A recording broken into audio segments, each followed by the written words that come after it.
Hello! I was prepared to go in a different direction for this video, focusing on church history, but that will have to wait until after this video.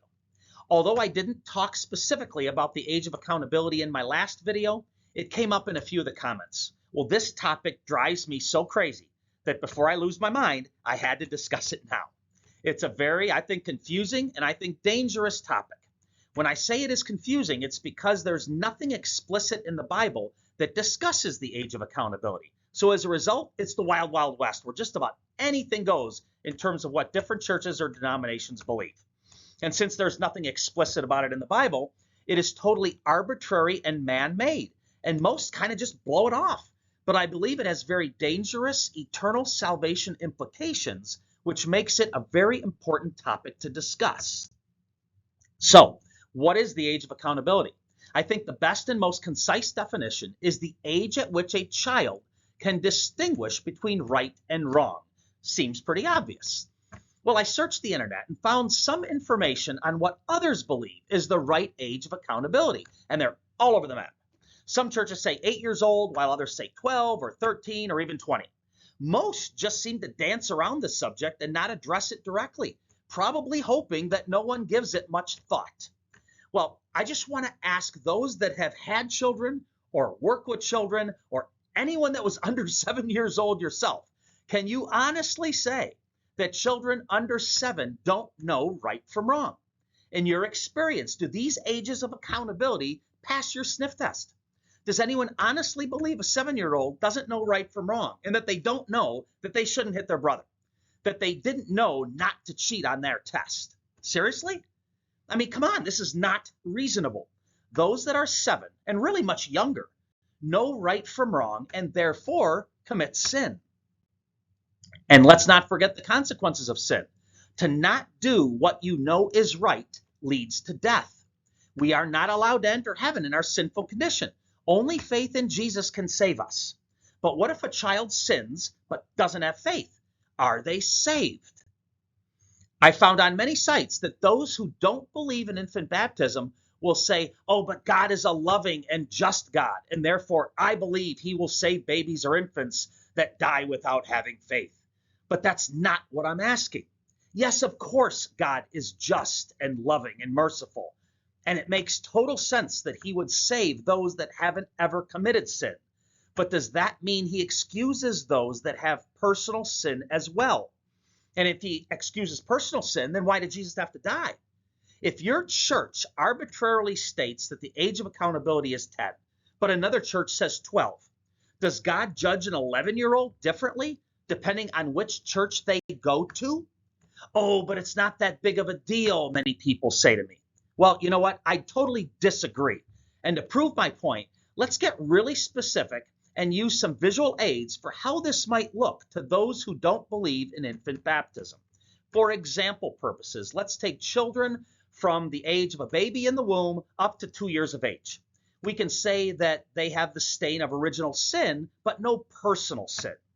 All Christian faiths would say that those children are not condemned to hell due to the mercy and love of God.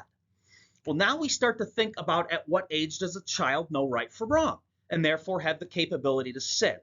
For me, it was about 2 years old for my kids, but maybe you have little angels and they don't sin until 4 or even 6 years old. Well, here's what I call the danger zone. It's that time period between when a child commits their first sin and when they give a saving faith in Jesus. If they die in that red danger zone, what happens to them? Is God cool with their personal sin? It's no big deal. Or maybe did Jesus provide an answer through baptism, and it is the responsibility of the parents to look out for their child and protect them through baptism.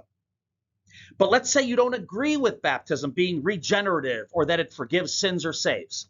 Then how do you justify a personally sinful 5-year-old who knowingly failed to do what they knew to be right and haven't yet expressed their faith in Jesus? How do you justify them going to heaven? Because God is merciful and will not allow a sinful person with a lack of faith to enter into heaven? If that's what you believe, then you've opened the door for all sorts of people to claim, well, I'm sinful too, and I don't have faith, so I should be exempt as well. It's a slippery slope for sure. From a Catholic perspective, The age of accountability is a non-issue. A baby gets baptized and the stain of original sin is wiped clean. If they were to die up to committing a mortal sin, they are saved. For those who don't baptize their infants, they have no credible answer why their sinful child, who hasn't professed yet a saving faith in Jesus, should be saved. So they make up either an arbitrary age of accountability, or they say that God is a loving and merciful God who wouldn't send my child to hell. The age of accountability becomes a way for them to live with themselves for putting their child at risk. Sorry if that sounds harsh, but why sugarcoat something so important? And how am I wrong? At the very minimum, those that baptize their infants have an answer as to how their children are saved. You may not agree with it, but it is at least a plausible answer. And maybe you're wrong in not agreeing with it. For those that don't baptize their children, they have nothing concrete, nothing but hope that God overlooks the sin of their child and their sin by not protecting their child. And that's what really is scary, is that for some churches, the age of accountability is defined as that time where a child can have a saving faith in Jesus, not fully comprehending what they're saying, that the child has been sinning in an unprotected manner. What have you got to lose?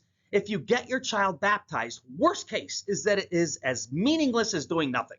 But what if baptism does protect your child by forgiving their sins? If you have assurance, shouldn't you do everything possible to assure your children as well? Thank you for listening and humoring me. My next video will be much less emotional, I promise, but I still think it's really important as we talk about church history.